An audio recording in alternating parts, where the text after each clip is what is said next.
Aero engine giant Rolls-Royce shares are up 14%, despite a 50% dividend cut and profit at the low end of forecasts.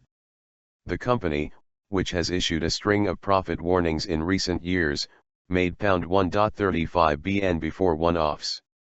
The chief executive said there would be further cost cuts on top of the £200 million savings already planned.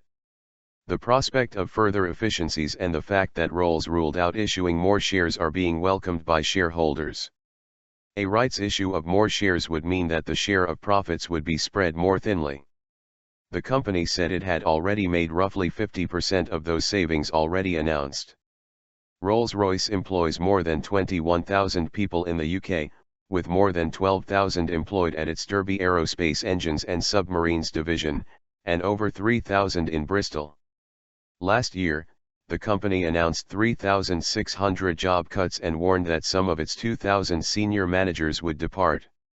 Rolls also said it had cut the two top layers of management by 20% and planned further cuts. It added that the initial exceptional restructuring charge for these changes would be £75m 100m this year. Russ Mould, investment director at AJ Bell, said in a note, "Investors breathed a sigh of relief that the group did not issue a further profit warning and that it only cut its dividend, whereas many feared it might be scrapped." Accounting fog. As well as its world-famous plane engines, the company also makes engines for the UK nuclear submarine fleet. Its recent troubles have alarmed the government to the extent that the business minister, Anna Soubry, said in December that the government was monitoring the situation carefully. The next generation of nuclear submarines, due to be deployed by 2030, is being planned by the government. Chief Executive Warren East, who joined the company in July, has said an accounting fog had developed that had left investors unclear about its direction.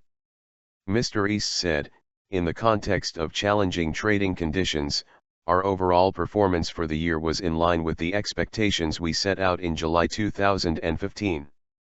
It was a year of considerable change for Rolls-Royce, in our management, in some market conditions and in our near-term outlook." He added that there were some positive notes, including the underlying growth of long-term markets and a growing order book. To add to the company's problems, it is the subject of an investigation by the Serious Fraud Office.